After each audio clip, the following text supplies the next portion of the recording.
लोकनिर्धार सामाजिक संघ यांच्या वतीने आमरण उपोषण।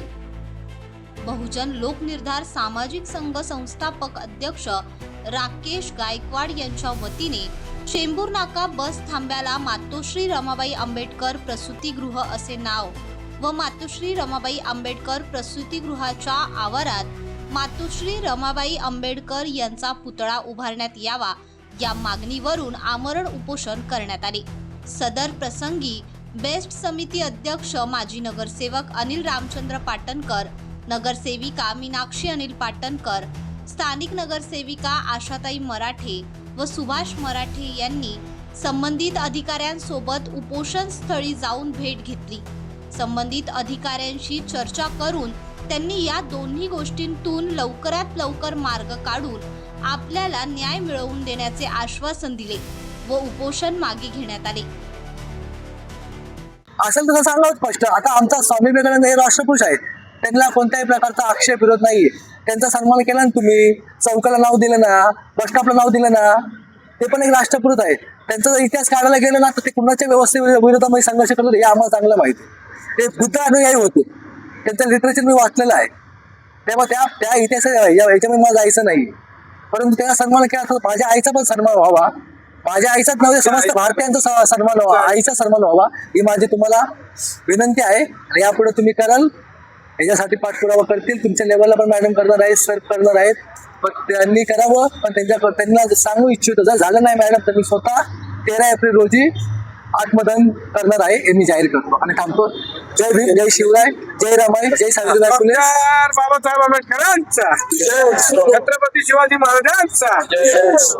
प्रसूतिगृहामध्ये माता रमाबाई हे नाव तर प्रसूतिगृहाचं आहेच, आणि त्यात सन्मानजनक असं स्मारक त्यांचं असावं, इथं स्थानिक लोकांची मागणी होती। मी प्रभाग समिती अध्यक्ष असताना पण इथे ज्यावेळेस जयंतीला माता रमाबाईंच्या यायचो तर तिथे फोटो ठेवला जायचा टेबलावर, तिथे हार वगैरे घातले जायचे। त्यावेळेला सुद्धा मला तिथल्या स्थानिक इथल्या जे सामाजिक कार्यकर्त्यांनी सुचवलं होतं की इथे असणं गरजेचं आहे। तर मी म्हटलं तुम्ही मला एक पत्रक द्या, मी प्रस्ताव तो मांडतो। आणि त्यानंतर तो प्रस्ताव पास सुद्धा झाला होता। तुमच्या माहितीसाठी मी सांगतो, प्रस्ताव पास झालेला, तो प्रस्ताव पास झाल्यानंतर आम्ही स्मारकाच्या सुरुवात करायची म्हणून पूजनाला सुद्धा आलो होतो। मुळात स्मारक अर्धपुतळा ज्या पद्धतीने बसवावा ती जागा सुद्धा आम्ही तिथे हे केली होती। पुतळाच्या कारागिरीशी माझं बोलणं सुद्धा झालं होतं। जेव्हा निधीचे विषय आला तर त्यावेळेस आम्ही सांगितलेलं की आम्ही लोकवर्गणीतून आम्ही तो बनवू। त्यानंतर इथे ज्या पण पुतळा समिती बनेल, मी त्याच्यात पण माझा हस्तक्षेप नव्हता, कारण स्थानिक सामाजिक कार्यकर्त्यांनी तिथे समिती बनवावी, त्यांनी सगळं तिथं देखभाल करावी या मताचा मी होतो। काही दिवसांनी आम्हाला कळवण्यात आलं की बाबा प्रसूतिगृहाचं नव्याने बांधकाम करायचं असल्यामुळे नवीन आराखडा तयार होईल, त्यामुळे मग नक्की ते आपण कुठे बसवायचं। रस्त्याचं कटिंग आहे म्हणून आल्यानंतर रस्त्याचं पण वायडिंगचं कारण मला दिलं होतं। जो स्पॉट आम्ही निवडलेला तो कदाचित वायडिंग मध्ये जाईल, मग गेट ओपन होईल, हॉस्पिटल चांगल्या प्रकारे होईल, लोक गर्दी वाढेल, त्यामुळे आता हे स्थान आपल्याला देता येणार नाही। तर तुम्ही थांबा। हॉस्पिटल जर रमाबाईंच्या नावाचा जर प्रसूतिगृह मोठ्या पद्धतीवर वाड्याच्या धर्तीवर होत असेल तर आम्ही थांबलो। आम्ही थांबल्यानंतर 17ला माननीय सन्माननीय नगरसेविका मराठे मॅडमनी सुद्धा पुन्हा त्याचं बाबा काय झालं त्या निधीसाठी ते पण विचारणा केलेली आहे। आता मला अचानक कळलंय की त्यांना नव्याने प्रस्ताव मागतायत। मग तो जो आधीचा प्रस्ताव जर तुम्ही खारिज केला, माहिती उपलब्ध नाही सांगतायत, निदान ती माहिती जर 17ला मी आलोय तर 27 पर्यंत त्यांच्याकडे माहिती असणं गरजेचं आहे। 10 वर्ष तरी निदान त्यांनी माहिती, आणि आज कॉम्प्युटराइज आहेत, त्यामुळे ते जो त्यांना उत्तर दिले ते चुकीचं आहे। जर तो त्यांनी नव्याने प्रस्ताव मागतायत, मग तो आधीचा जर रद्दबातल केलाय तर संबंधित ज्या लोकप्रतिनिधीची मागणी होती त्यांना कळवलं आहे का त्यांनी, किंवा 17ला त्यांचं पत्र होतं ते त्या पत्रावर त्यांनी उत्तर दिलेलं आहे का की बाबा त्या नवीन प्रसूतिगृहा संदर्भातल्या निधीचं काय झालं, ही कोणतीही उत्तरं न देता चुकीची उत्तरं त्यांना दिलेली आहेत। दुसरी गोष्ट, 2019ला चेअरमॅन असताना, बॅच समिती अध्यक्ष असताना मला या स्टॉपच्या बद्दल पत्र आलं होतं आणि मी ते पत्र संबंधित अधिकाऱ्यांना पाठवलं होतं। कोविडचा कालावधी झाला, त्याच्यात नंतर 1 वर्षाने कॉर्पोरेशन संपलं, 2 वर्ष आपण कोविड महामारीत होतो। त्यानंतर मला कोणत्याही प्रकारचं उत्तर नाही आलंय त्यांच्याकडून। पण नंतर जर त्यांनी 20चा प्रस्ताव जर हे करून जर ते केलेलं असेल तर त्या अधिकाऱ्याच्या मी सांगेन की त्याने धांदात चुकीचं केलंय. हा अनागोदी कारभार आहे आणि ना करताय. हे ना करत्याचं काम आहे. मागची माहिती घ्यायची नाही. एखादा प्रस्ताव आल्यावर त्यांना मागच्या 5 वर्षात जायला लागतं. कारण मी तुम्हाला सांगतो, मी एक प्रस्ताव दिला होता देवनार मध्ये, राज कपूर चौक म्हणून. तो प्रस्ताव त्यावेळेस नाकारला गेला. प्रस्तावच घेतला नाही. कारण काय, त्यांनी मागे बघितल्यानंतर तिथे एक प्रस्ताव आणि तो छत्रपती शिवाजी स्मारक चौक म्हणून, तिथे दुसरं कोणाचं महाभारताचं नाव देता येत नाही. त्या कारणास्तव तो एक्सेप्ट नाही केला. आणि मग तो प्रस्ताव कुठे गेला? तो गेला देवनार ह्याला, जिथे राज कपूरच्या बंगल्याकडे एंट्री जाते, तिथे तो देण्यात आला. म्हणजे त्यांनी त्या संबंधित अधिकाऱ्याने ही सगळी माहिती रितसर घेतलेली केलेली आहे. मग इथल्या बाबतीत हा असं चुकीचीपणा केले, नाकर्तापणा केलाय की जाणून बुजून केले. आता मी तर बेस्ट अध्यक्ष होतो, माझा प्रस्ताव होता आणि मला कोणते उत्तर दिलेले नाहीत. आणि जर संबंधितांना, सामाजिक कार्यकर्ते राकेश गायकवाड आणि त्यांच्या संबंधितांना तर ही टोलवाटोली किंवा चुकीची उत्तर, तर त्यांना 10 वर्षाची माहिती पाहिजे त्यांच्याकडे. संबंधित लक्षात घ्या, हेल्थ डिपार्टमेंट आणि तुमचं कोऑर्डिनेशन पाहिजे हॉस्पिटॅलिटी कंस्ट्रक्शनचं. कारण हॉस्पिटलच्या बाबतीत जर होतं तर तुम्ही त्यांना विचारायला पाहिजे होतं. या गोष्टी झालेल्या आहेत, तर ह्या गोष्टी पुन्हा घडू नयेत. पण मी सुद्धा माजी अध्यक्ष म्हणून माझं वैयक्तिक पत्रव्यवहार होणारच आहे.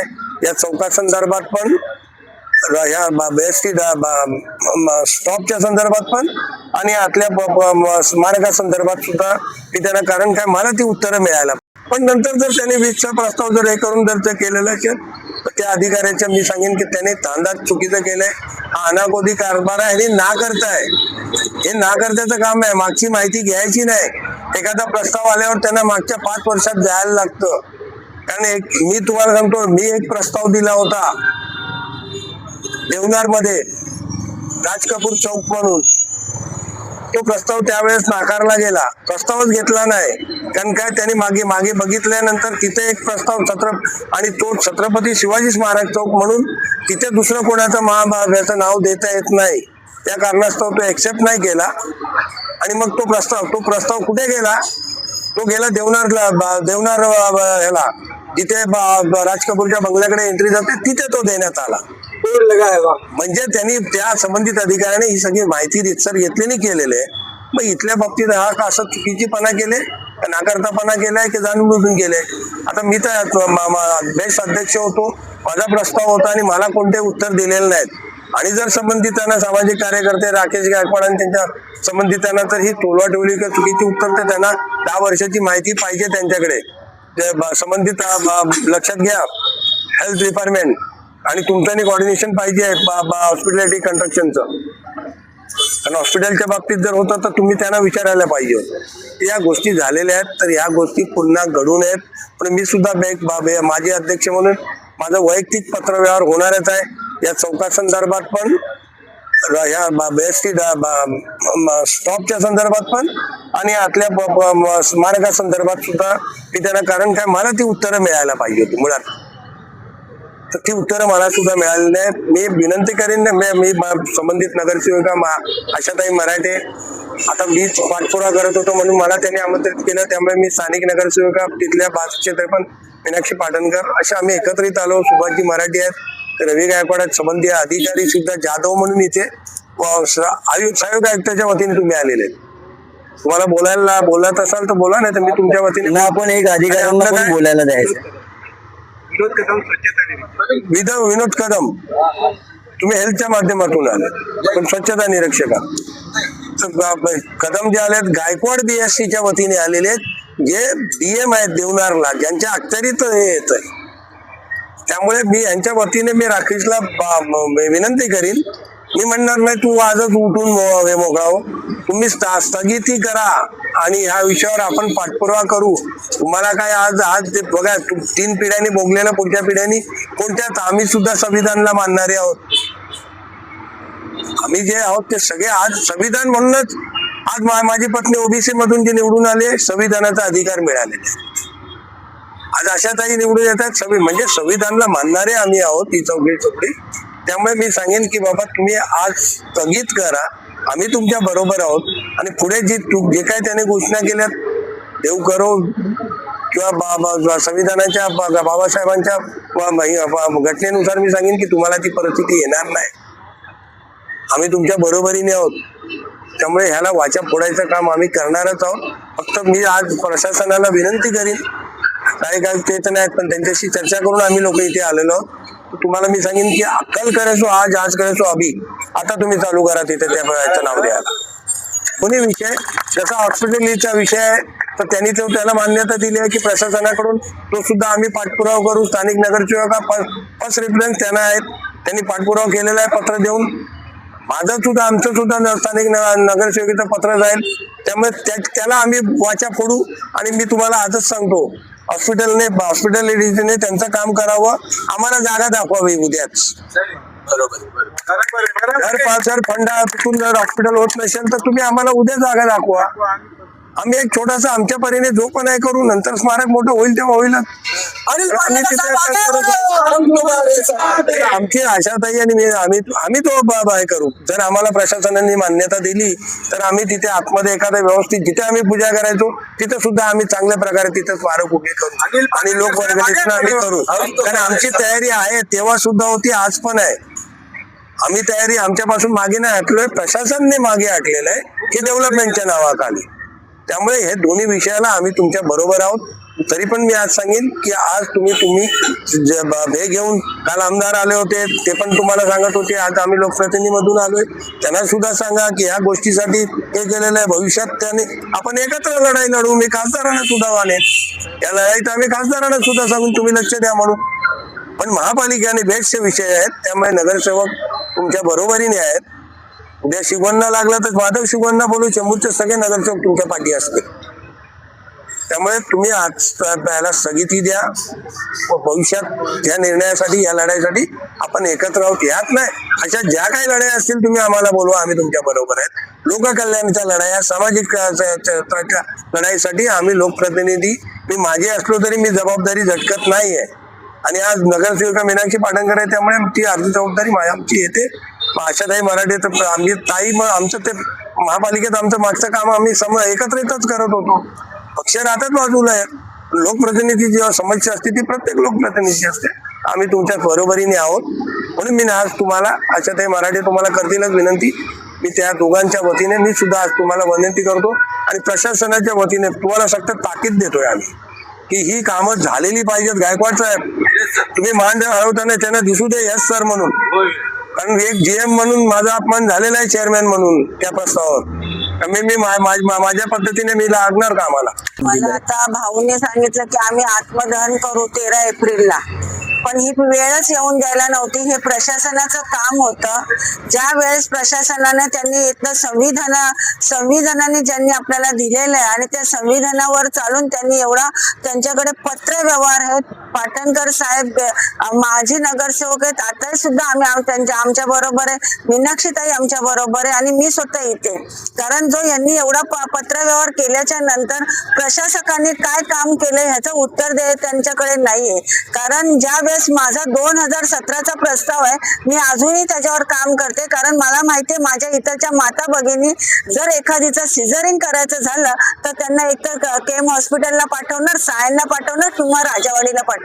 त्यामुळे मी सांगितलं होतं की वाडियाच्या धर्तीवर इथे मोठं स्पेशलिस्ट हॉस्पिटल झालं पाहिजे. का हे माता रमाईचं हॉस्पिटल आहे, माता रमाईचं नाव दिलेलं आहे. आणि माता रमाईचं जेव्हा नाव देतो तेव्हा माझ्या ह्या सर्व माताच रमाई आहेत. आम्ही माता रमाईच्या आधारावर, आम्ही माता रमाई आहे म्हणूनच आम्ही आज काम करतो. आम्ही आमच्यासाठी लढतोय. आम्ही आमच्यासाठी म्हणजे आम्ही सर्वांसाठी लढतोय, सेवा करतोय आणि ते सुद्धा सेवाच करताय. जर ह्यांनी एका दिवसामध्ये ते बस स्टॉपला जर नाव वेगळं करू शकता तर तुम्ही आता सुद्धा करायला पाहिजे. परंतु ते आता गायकवाड साहेब इथे आलेले आहेत. मी आणखी त्यांनी अधिकाऱ्यांबरोबर त्यांनी फोन लावून दिलेला आहे. त्यांनी सांगितलं की आम्ही लवकरात लवकर ते करण्याचा प्रयत्न करू नका, आम्हाला करून द्या.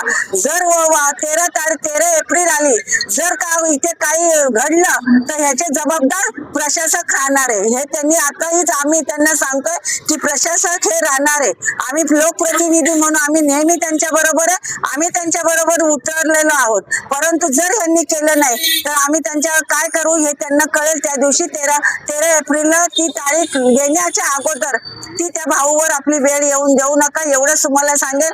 आणि इथे कमानीचं नाव आहे ते आज म्हणजे चाला, आता आम्ही वॉर्ड ऑफिसरांबरोबर आम्ही भेटून आलो, सर्वजण तिथे गेलो होतो. त्यांनी सांगितलेलं आहे 7 तारखेच्या आत म्हणजे 6 तारखेला संध्याकाळपर्यंत ते काम पूर्ण झालेलं असेल. होणार ना. तिथे जाधव साहेब मेंटेनन्सचे आलेले, हेल्थ ऑफिसर, आणि खरंच जसं सांगितल्याप्रमाणे पाटणकर साहेबांनी सांगितल्याप्रमाणे जर एखादा प्रस्ताव आपल्याकडे येतो तर जेव्हा जेव्हा नवीन अधिकारी येतात त्या अधिकाऱ्यांची जिम्मेदारी असते की बाबा 5 वर्षापूर्वी, 4 वर्षापूर्वी, 2 वर्षापूर्वी कोणता प्रस्ताव तुमच्याकडे आलाय हे जर उपोषणाला बसायची वेळच नसते आली. जर हे प्रस्ताव जर वाचले असते, प्रस्तावावर जर काम केलं असतं तर आज यांना बसायची वेळ नसते आली. आणि म्हणून ही वेळ आलेली आहे तर ही परत 13 तारीख येऊन देऊ नका. 13 एप्रिल गायकवाड साहेब परत लक्षात ठेवा, हे कारण फक्त 13 एप्रिल साठी कशासाठी बस स्टॉप साठी चाललेलं आहे. इथे तर कमान आता लागणार आहे. बस स्टॉप साठी त्यांचे 13 एप्रिल तारीख दिलेले. 14 एप्रिलला परत आपली जयंती असते, ते पण लक्षात घ्या. इथे सर्व आम्ही एक चेंबूरकर कधीच आम्ही जात भेद करत नाही. त्यांनी सुद्धा सांगितलं स्वामी विवेकानंदच्या महापुरुष आहेत ते, त्यांच्या चौकाला आमचा विरोध नाही, त्यांच्या बस स्टॉपला आमचा विरोध नाही. परंतु इथे माता रमाई आहे, माता रमाईचं हॉस्पिटल आहे आणि त्या बस स्टॉपला त्यांचं नाव द्यावं. तुम्ही जर आता स्वामी विवेकानंद स्टॉक टाकता आणि माता रमाई करता, हे खूप चुकीचं केलेलं आहे. म्हणजे 4 दिवसामध्ये तुम्ही वेगवेगळे नावं देऊ शकता. तर माता रमाईचं सुद्धा नाव लवकरात लवकर द्या. आणि माझ्या बांधवाला इथे आमच्या सर्व आंबेडकरी चळवळीला एकदा जर तुम्ही हे नाव दिलं तर तुमचं स्वागत आंबेडकरी चळवळी म्हणून आम्ही सर्व तुमचे स्वागत करू आणि इथे तुमचा आभार मानू आणि तुमचा सत्कार सुद्धा करू. त्याच्यासाठी 13 एप्रिल ही तारीख येऊन देऊ नका. लवकरात लवकर तुम्ही फॉलोअप घ्या आणि लवकरात लवकर माझ्या भावाचा आणि आमच्या सर्वांचं, माझ्या इथे बहिणी पण बोलल्या की ताई आपल्याला इथं महिलांना पाठवावं लागतं. तर सर्वांची अपेक्षा आहे, त्या अपेक्षाला तुम्ही साथ उतराल अशी मी म्हणजे अपेक्षा करते. आणि माझ्या भावाला सांगते की हे तुम्ही स्थगिती द्या. जर हे झालं नाही तर आम्ही सुद्धा तुमच्या बरोबर इथं उपोषणाला बसू, एवढंच तुम्हाला सांगते. आणि आज भाऊला सांगते की भाऊ आज तुम्ही स्थगिती देऊन पाणी प्या आणि उपोषण सोडा, परत आपण एकत्र लढू.